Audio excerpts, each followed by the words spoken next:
Hey guys, with Hudson being talking a lot about the impulses of literature, the ways in which we have to understand literature, the ways in which we have to study literature. Hudson, towards the end of the first part of his first chapter, says that a good literature or a great literature, a great literary piece of work, must have four elements. And out of the four elements, he said that the most important one is the intellectual element. The intellectual element of the author. The intellectual element of the author in which he works on, in which he adds life to the raw material, which is the real life. And the second most important element to constitute a great literature is the emotional element, and that emotional element must have some kind of nits and bits from the author's feelings as well, feelings, thoughts, and passion as well. The third one, as per Hudson, is nothing but the element of imagination. And the element of imagination has to have some kind of fancy element as well. And above all, the most important, as per Hudson, is nothing but the technical element, the style, the element of composition, the element of form in which a literature is being carved out from the real life. So what basically Hudson is saying, that a literature must have some kind of elements from real life, from reality, adding to the real life, which has to be the raw material of a literature. You should have these four additional elements as well, of intellect, of emotion, of imagination, and of the technical element. Moving further on, Hudson had of the opinion that as students, as learners of English literature or English language, you should have a sense of understanding literature as the literal meaning of literature, other than going deep into the theory part of literature. So by saying that, Hudson is explaining in detail about what exactly literature is. Because literature makes a special appeal to the author's experience of life. Because the ultimate secret of its interest must be sought in its personal character, in the personal character of a work, of a literature, of a literary piece of work, lies the soul of literature, as per Hudson. Adding to that, Hudson, is bringing in a famous quotation from the famous critic Matthew Arnold, when Matthew Arnold said, literature is a criticism of life. When Matthew Arnold said literature is a criticism of life, it means it is an interpretation of life, because life shapes itself in the mind of the interpreter, not of the author. So, literature is a criticism of life. Why? Because it is being interpreted by the reader. So first, we need to search for the right kind of interpreter. And how can you become an interpreter? That's what Hudson wanted to, give importance to.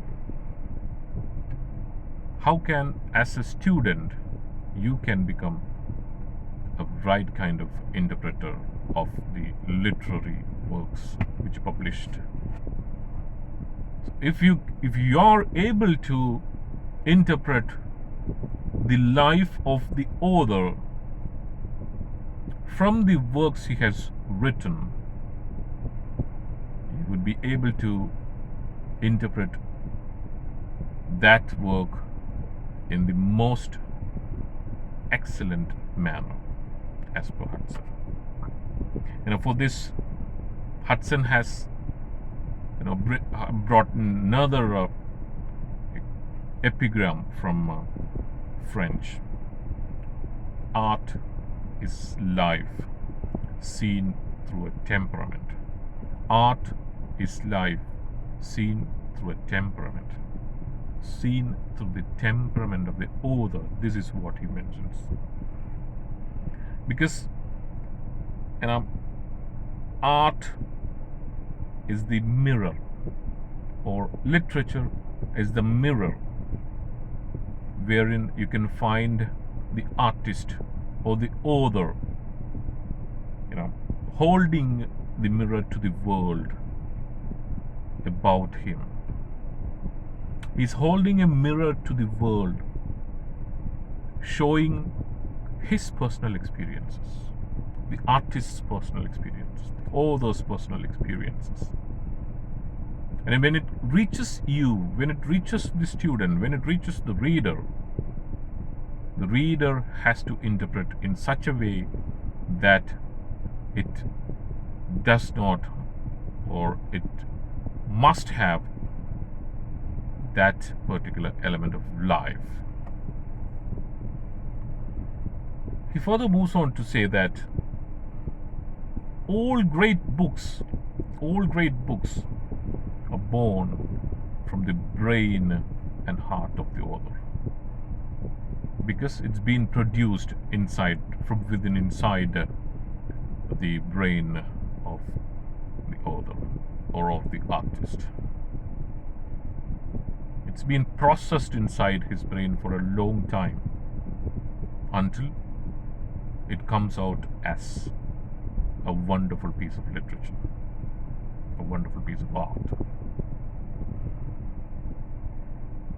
What the author is doing after that, after processing, or after thinking, or after the initial stages of the process, he brings in, he tries to carve out, he tries to draw your attention, the reader's attention, to his life. He draws his own personal experiences into the pages of his literary work. His life and his individuality, author's life and individuality, is presented in its most natural manner, in its most fresh manner, through a literary work. So the importance of transforming as a reader from a student is what Hudson wanted to point right now in the second part of the book, of the first chapter of the book, Some Ways of Studying Literature. So in order to become a good reader, the first thing is that you need to understand, you need to realize that the author is an individual. The author should be treated or considered by the reader as an individual.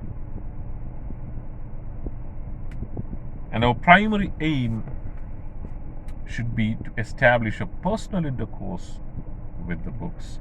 So whenever you have some books in your hand, you should have a private level of agreement with the book, so that you and the book will have a personal rapport. you understand, you realize that this book has some points to say, some feelings to say, some thoughts and passions to open in front of you. So what you need to do, you have to create a personal rapport or some kind of intercourse between the book and the reader. Instead of reading a book in the most simplest manner, it is better to read it, with the right kind of attitude, with the right kind of appreciation skills. You need to understand the book first. You need to understand the author first. If you have the ability or capability to understand the author initially, on what grounds he created this particular book and published for you, then you will be able to easily cope up with the situations which are handled in the book. Hudson further moves on to say that as students or as learners, you shouldn't be scholars initially. Initially, you shouldn't be scholars. Instead, you need to be readers. You need to be good readers. You need to understand how to criticize or how to appreciate good literature or books in general.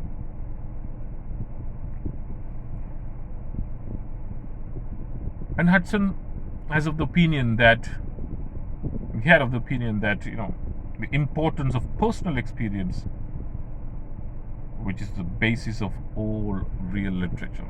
And he has been pointing out many aspects, many examples about real life experience, about the use of real life experience in literature, about how real life and realia should be treated within literature.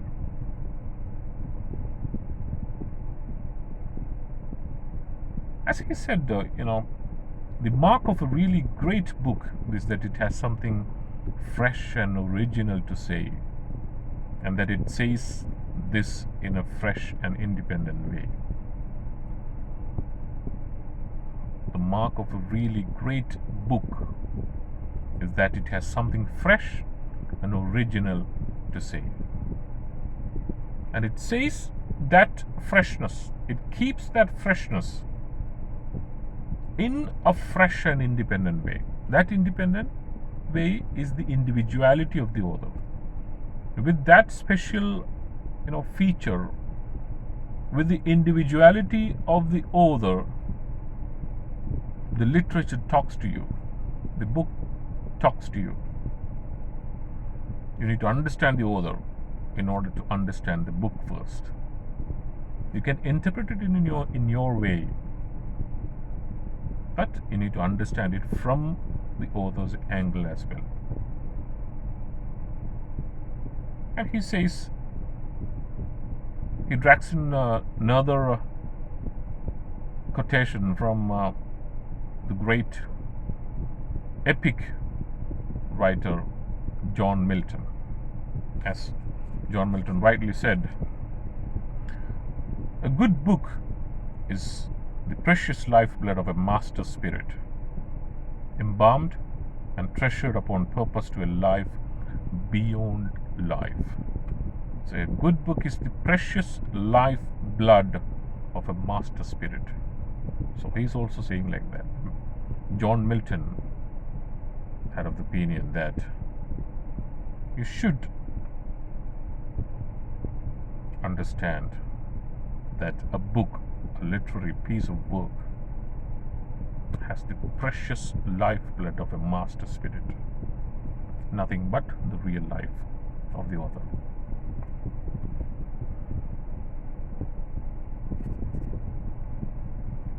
He further moves on to say that In all our dealings with books, we should distinguish between what the genuine voices and the mere echoes. The genuine voices in the sense that the real sense of realia, wherein some authors, they don't mind, they don't bother about real life experiences. Some echoes are there. They might have put in some of the real life experiences which their friends might have experienced. But there are some writers, or a majority of writers, are writing using the technique of bringing in a lot of real life experiences to their work.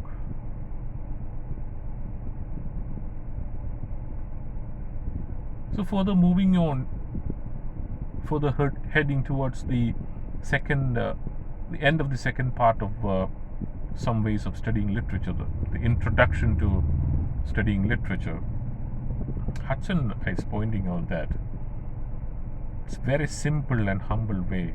Studying literature thus begins in a very simple and humble way. So you should, as students, you should understand that. You have to treat literature in a very simple manner. We take a great book and we try to penetrate as deeply as we can into its personal life. We take a great book and we try to penetrate as deeply as we can into its personal life. So book matters. A book must matter to you. We make our reading of it to the fullest extent possible to us. Please don't take it as passing time. Reading a book for the sake of reading is not possible. It's not advisable as per Hudson. You have to consider a book as the diaries or the records of the personal experiences which have been felt by the author. And for that, what as readers we have to do? We have to read the book to the fullest extent possible. We listen attentively to what he has to tell us. We have to understand that. As readers, we have to understand. We have to follow the words of the author. We have to understand the experiences of the author. Then only you will be able to interpret it in your manner, in your way, as per Hudson. We become familiar with his character and outlook. We become familiar with the characters which are mentioned in the books. We become familiar with the character of the author, the outlook of the author, his strength, his weakness, his very accent. We become familiar with the character which are mentioned there in the book. Outlook again of the character. We get to know the man as the man reveals himself in what he has written. You will understand, you will come to know about the author through his works, his ability, his passions, his thoughts, his motives. A man of flesh and blood, through the real life examples, the real life experiences of the author. You should treat the book as an individual. You should consider the author's individuality here.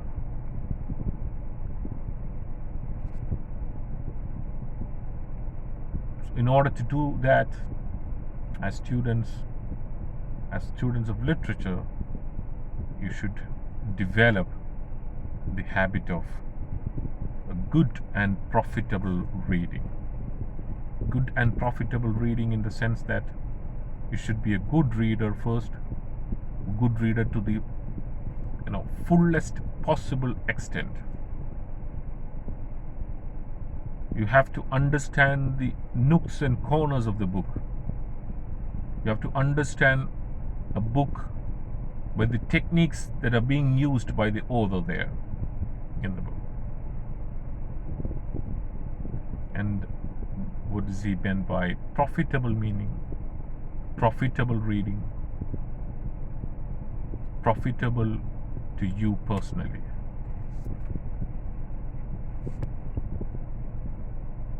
The profit you get from reading a book is the ability to interpret the book,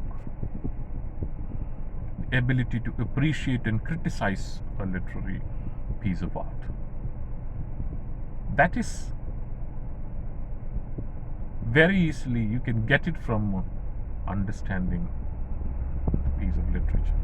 If you understand the author properly, if you understand the time in which, the experiences in which the author mentioned in the book in the proper manner,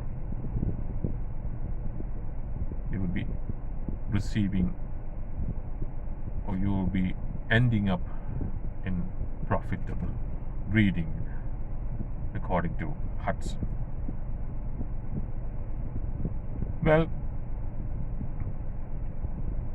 towards the end of the second part of the first chapter, Hudson is bringing in another example from George Eliot, Mary Ann Evans. What she said, this art in general is especially true of the art of literature, is the nearest thing to life. Art of literature is the nearest thing to life. So art equals life, equals literature, as per George Eliot. These are some of the evidences which William Henry Hudson would like to draw the attention of the young generation students of literature.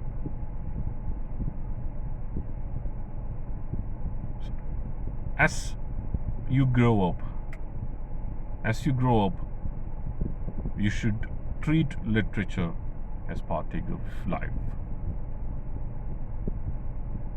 Literature makes us partakers in a life larger, richer, and more varied than we ourselves can ever know of our own individual knowledge. And thus, as per Hudson, a lot of great books are published. A lot of great books are being appreciated and criticized or leveraged by the students of literature. All right. Thank you so much for listening to the second part of the first chapter of Hudson's An Introduction to the Study of English Literature. We'll have a discussion on this in the next session. Thank you so much.